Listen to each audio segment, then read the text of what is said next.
नमस्कार दोस्तों, आज मैं आपके लिए लेके आया हूँ विवाह सुकन्या योजना के बारे में एक बड़ी अपडेट। अभी शादी से पहले ही मिल सकेगी कन्यादान राशि।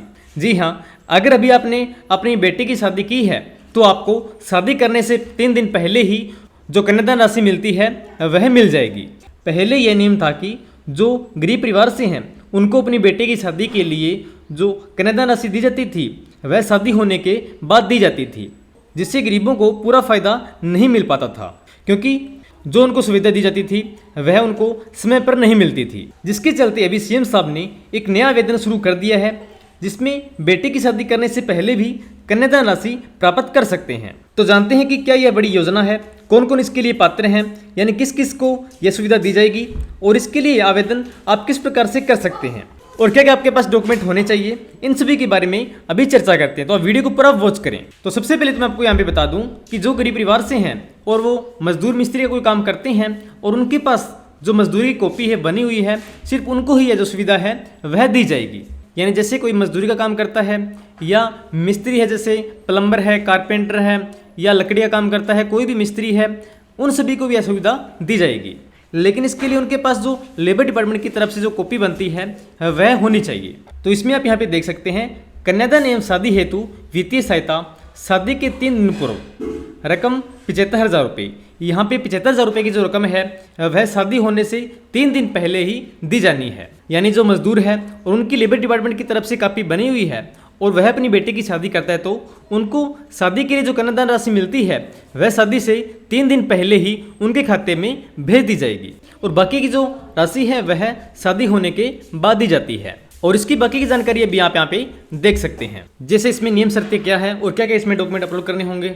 यहाँ पे देखिए, इस योजना के तहत लाभार्थी की बेटी की शादी की व्यवस्था करने तथा कन्यादान सहायता प्रदान करने के लिए विवाह से 3 दिन पहले 75,000 रुपये की वित्तीय सहायता प्रदान करने का प्रावधान किया गया है तथा शेष 26,000 रुपये की राशि 2 माह के भीतर विवाह प्रमाण पत्र प्रस्तुत करने पर प्रदान की जाएगी। और यह सहायता श्रमिक की 3 बेटियों की शादी तक दी जाती है। यानी जब कोई मजदूर अपनी बेटी की शादी करता है तो उसको पहले 75,000 रुपये शादी से 3 दिन पहले ही उनके खाते में भेज दिए जाएंगे और इसके बाद इसमें शादी के बाद 26,000 रुपये इसमें अलग से भी दिए जाएंगे। और ये जो राशि है यह श्रमिक की 3 बेटियों तक मिलती है। यानी अगर श्रमिक की 3 बेटियां हैं तो उनको तीनों बेटियों को ही उनकी शादी पर जो सहायता राशि है वह अलग अलग इसमें मिलती है। और अगर हम इसमें बात करें लाभ प्राप्त करने की शर्त की, तो यहाँ पे आप देख सकते हैं लाभ प्राप्त करने की शर्त नंबर 1 देखिए, लाभार्थी की कम से कम 1 वर्ष की सदस्यता पूर्ण होनी चाहिए। यानी जो लेबर कॉपी है वह हर साल रिन्यू करवानी होती है,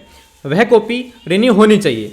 और इसी के साथ नीचे देखिए, निम्नलिखित अधिकारियों में से किसी एक से शादी का कार्ड प्रमाणित होना चाहिए। यानी जो शादी का कार्ड है वह आपको प्रमाणित कराना होगा। यानी जो शादी का कार्ड है वह किसी भी अधिकारी से वेरीफाई होना चाहिए। उन अधिकारियों के यहाँ पे नीचे नाम दिए गए हैं। और इसके बाद नंबर 3 पे देखिए, समय से प्रमाणित किए हुए दूल्हा एवं दुल्हन की आयु के प्रमाण पत्र की प्रतियाँ, दुल्हन की न्यूनतम आयु 18 साल एवं दूल्हे की न्यूनतम आयु 21 वर्ष दावा फार्म के साथ प्रस्तुत की जाएगी।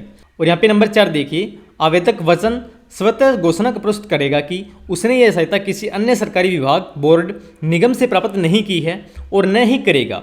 यानी जो शादी की जो सहायता राशि मिलती है वह सिर्फ एक विभाग से ही मिलती है, तो उनको यहाँ पे एक घोषणा पत्र प्रस्तुत करना होगा जिसमें लिखा हो कि किसी अन्य सरकारी विभाग या बोर्ड या निगम से यह कोई सहायता नहीं ली है। और नंबर 5 देखिए, यह प्रस्ताव है कि स्वीकृत की गई 75,000 रुपये की राशि को विवाह से कम 3 दिन पहले लाभार्थी के आधार से जुड़े बैंक खाते में डीबीटी के माध्यम से स्थानांतरित किया जाएगा। यानी आवेदन करने के बाद शादी होने से 3 दिन पहले ही आधार से जुड़े बैंक खाते में जो राशि है वह भेज दी जाएगी।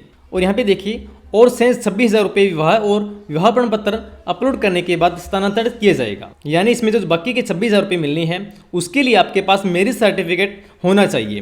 तो शादी होने के बाद 2 महीने के अंदर अंदर आपको जो मैरिज सर्टिफिकेट है वह अपलोड करना होगा। यहाँ पे देखिए, आवेदन को शादी की तारीख से 2 माह के भीतर विवाह प्रमाण पत्र जमा करना होगा। यानी आपको जो शेष 26,000 रुपये मिलने हैं वह शादी करने के बाद जब आप विवाह प्रमाण पत्र अपलोड करोगे उसके बाद ही दिए जाएंगे।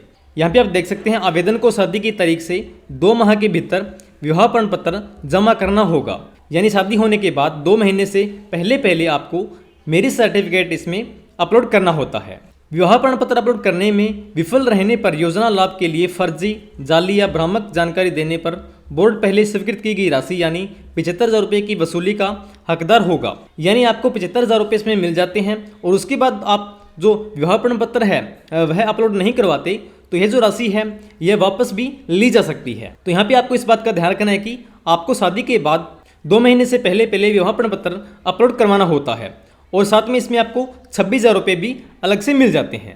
तो यहाँ पे आपको इसके नियम शर्तों के बारे में पता लग गया होगा और इसके बारे में अगर आपको कोई और जानकारी चाहिए तो आप मुझे कमेंट बॉक्स में कमेंट भी कर सकते हैं। तो यहाँ पर गरीब परिवारों की आर्थिक स्थिति को देखते हुए यहाँ पे यह एक अहम फैसला लिया है जिससे सभी गरीब परिवारों को फायदा होने वाला है। और अगर आप मजदूर या मिस्त्री हैं और अभी तक आपकी जो लेबर विभाग से कॉपी नहीं बनी है तो वह आप किस प्रकार से बना सकते हैं इसके बारे में मेरे चैनल पे आपको अलग से वीडियो मिल जाएगी। और इसी के साथ केंद्र सरकार और राज्य सरकार द्वारा चलाई जाने वाली सभी योजनाओं का लाभ प्राप्त करने के लिए चैनल को सब्सक्राइब करें और बेल आइकन को प्रेस करें ताकि आपको आने वाली हर नई अपडेट समय समय पर मिल सके। मेरी वीडियो पूरी वॉच करने के लिए आप सभी का बहुत बहुत धन्यवाद। जय हिंद, जय भारत।